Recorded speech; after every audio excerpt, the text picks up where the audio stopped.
Hey guys, what's up? Tony here, CCxRC, and we're back at the bench. Got the SCX10 up here because I've got an upgrade for it that I've been talking about for a little while. Just been trying to get all the parts in, plus I had that new Eiger ESC and Novak system in there. I just really wanted to give it a run. Took it on my vacation with me. If you guys haven't seen that, a lot of fun creek runs with rocky riverbeds and stuff like that. Really fun time for me to be able to drive this in those conditions, which is different than what I normally driving in around here in southeastern Virginia. So there's a couple things that are wrong with this. One of the main ones being, I noticed lights haven't been running in most of the videos. I basically just tore up the cable that connects in here and then goes to the receiver, and just haven't got a new one. So I just need to get a new one of those little adapters because I shredded the other one in the drivetrain, or it got caught up in the drive shaft. So basically what I'm going to be doing is I'm going to be taking out the stock motor.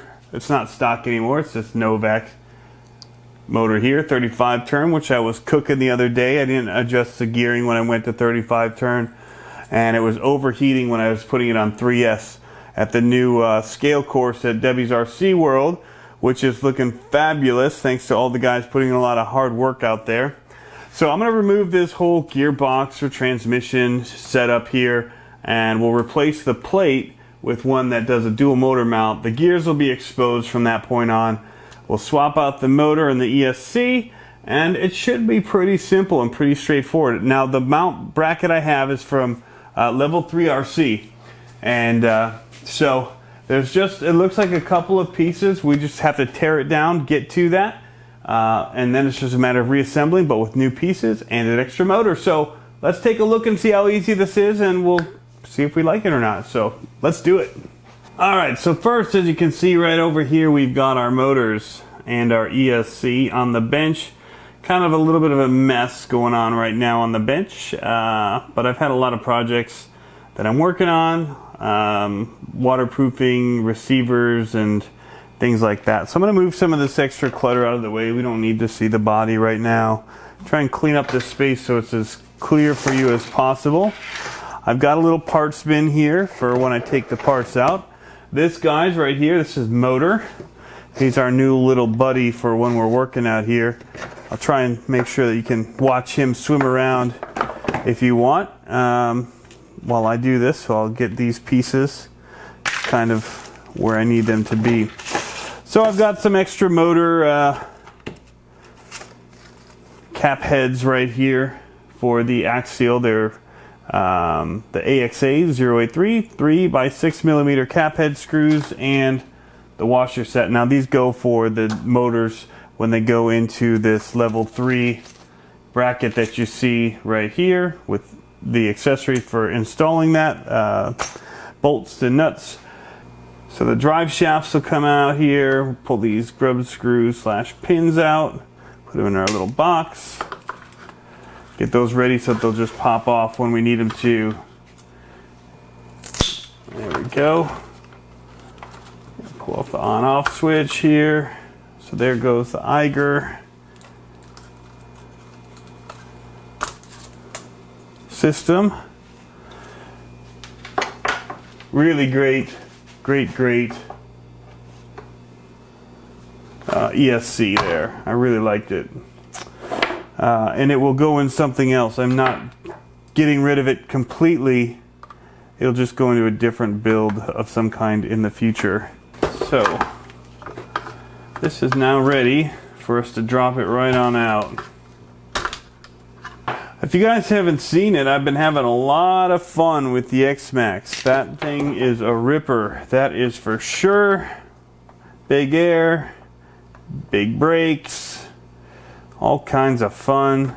Really easy to work on. Minimal amount of screws to do anything with that, which I really appreciate. What's kind of neat here is looking at the underside. And I'm looking at these links. This isn't something I've seen on here before because I don't really do any rocks, but those things are really chewed up. You see that? That all happened while on my vacation. So this is actually able to be just kind of tossed out of the way for now. I don't really need it to set it up. Now we got this bad boy to work with. We'll start by just removing some of these plates here. There we go. And so we've got to get in here to this mounting plate. So we've got to remove these pieces here, and we'll replace this plate that you see right here. Pin comes out, the gear. So I had to push in on this to separate it from here. I'm then able to pull out this pin, and we're able to take this apart to basically what we're trying to do is remove this. And so this is now free. And we're ready to grab our Level3-RC plate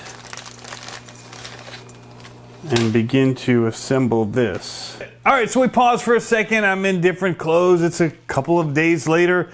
Had some issues. I lost these little spacers in the last video. So yeah, these little guys pretty much put the kibosh on the whole build. It's not focusing, but you need these to be able to space this new mount here. You can see the spacing there. And so there's one of the spacers, and you need two more to be able to mount this on securely. So during the moving of the packages before, it had a little slit in the bottom of the other package. But the people at Level3-RC were kind enough. I'd ordered a whole nother kit and just wrote in the description saying what happened and can you also add two more spacers. They just refunded my new order and they sent me some spacers to finish what I've got going on. I still have plans to get another set from you guys, so I'll be ordering another set of these soon, this dual motor mount. So anyway, we're gonna get back onto the bench and complete the build. All right, so during that time, I just kind of put things back together so that I wouldn't get things out of place. So I just gotta quickly take this all back apart, keep everything kind of organized, and we'll be ready to work on getting these other spacers installed in here. So I don't think I actually have to take it apart. I think I can leave it how I have it and just slide these in place. And what I did, well, I'm going to lose them again, is I kept these together. Actually, I was looking at using this little ball part from the shock mounts. Would have worked probably. It was a little bit bigger, a little bit longer, so it was like 7 millimeters instead of 6 millimeters. But I didn't have two of them laying around, so we're going to do it the right way. And we're going to slide this in here, like so. I might have to back this out. I thought I might be able to do it. Oh no, there we go. Bada boom. So we'll be able to slide this in, and we'll get these spacers in place, and we'll tighten this all down. Now, I should point out that there's all these bolts are long, but one of them is longer than the rest. And I think I'm going to use that in here on this bottom one, tuck it away a little bit. So that's now mounted, complete. You can see how much longer this bottom bolt is than the rest of them. Not quite sure why, but we're on there nice and tight. And we'll go ahead, we'll mount this back onto the truck, and then we'll go ahead and install the motors and get everything tied back together. So gotta just go ahead and assemble the rest of this before I put it into place. I'm really interested to see exactly how this whole setup is going to work. Very excited about running this. I'm going to tighten this all the way down, this slipper adjustment, and then I can back it off as needed. And so at this point, we're just going to go ahead and work on installing this again. The part we've all been waiting for, the motors. So, I'm going to go ahead and mount these guys in here. I think I'll do the black one on the bottom, the green one on the top, because I want to be able to see the green one. Ta-da! I've got my pinion gears. Let me go ahead and just slide this on temporarily. I just want to make sure that I'm going to have a decent match and that everything else is lined up right here. Alright guys, so I'm not going to lie to you, for the sake of time I've gone ahead and done some of the installation off camera because I really need to have this up and running tomorrow. But let me show you what I've got here. So I've got the Hobby Wing Quick Run 860 brushed dual motor ESC here, okay? So that's installed. The little on-off switch has a little clip that it slides into. I've already gone ahead and put on the Traxxas connectors. I did that a while back. And so now I've got my different leads here. So I'm going to go ahead and I don't know which one goes to which, but I'm going to match them. So I'm going to do red to yellow because they're lighter colors. And then I'll do the blue to black. Alrighty guys, so I've got everything set up here. The ESC is installed. I've put the middle switch down for crawler mode, which is going to give me the drag brake. The setting 1 is up for LiPo battery and 3 is up, and that's part of the crawler configuration. I've just stuck in just quickly a 2S LiPo just so we can quickly test this out.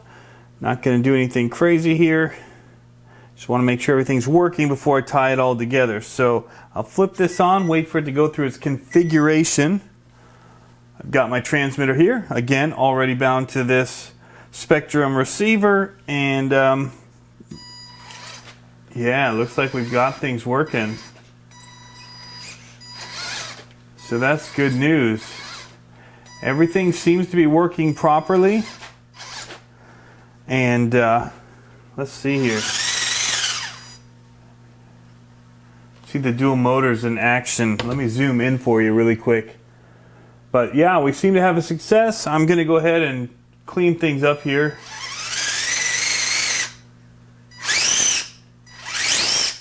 Woo.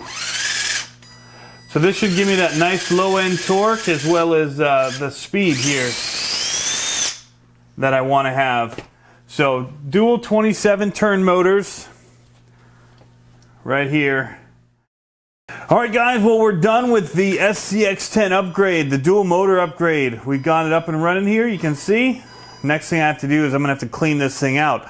I did have to do a couple things. It wasn't as easy as I thought it should have been, and it should have actually been, but I was missing a few parts, notably the spacers because of a hole in the package. But big thanks to Level3-RC for sending me some new ones free when they heard about the problem. So I'm going to take this off, quickly show you what I had to do. I did have to raise these body posts to accommodate the extra height of this motor system. So we've basically increased this because of the extra plate here. I can show you the original one. It's only a single, and so that only held the one motor kind of in the midpoint there. So now we've got extra height right there. So because of that, I had to raise up the body. I've gone ahead and I've cleaned up the cables for now. And so the spur gear here is actually now exposed because it used to have this plate that would be in here, or this cover that would cover up and keep out any dirt and debris and stuff. But it just, with the extra plate here, it just does not fit. I may at some point try and just go ahead and kind of cut this up and just kind of rig it back over here. I don't know. Probably not. I'm probably just going to leave it like this. A lot of people run open anyway. So I've got the Quick Run ESC. It's waterproof. You can see right here this little coating or this little rubber tab over the on-off switch. But that's waterproof. I've gone ahead and done the acrylic conformal coating on this Spectrum receiver. Everything's been waterproof. I got Plastidip here up on the electronics for the winch. So I'm good to go on that front. I can take it into water. I have a little bit of fear about this being, some of this being exposed now and water getting in there, but not too worried about it. Dirt and things like that because of it being open. But overall, guys, I'm excited to have this done. And actually, I get to, I'm going out with my buddy Peter tomorrow, and we're going to do some running. So that's why I had to basically turn off the camera for some of this so that I could get in and finish, so that I would be able to run tomorrow and have something running, because the other the D90 that I have, the G-Made, just not great for some of these trails, especially the trail course if we end up at Debbie's RC World, where the guys have worked so hard on building an awesome course that I really hope to get onto tomorrow. But anyway, it's dialed in. For the most part, I'll be working on it a little bit and fine-tuning things as I go. But that's my dual motor setup, and can't wait to get it on the trail, see what kind of torque I get having these dual motors running here to give me the power of two motors as well as the speed. So where one of them might have gotten a little bit tired, it's got the second one helping it along. So that's it, guys. Hope you're having fun RCing, and we'll catch you next time. Thanks for tuning in.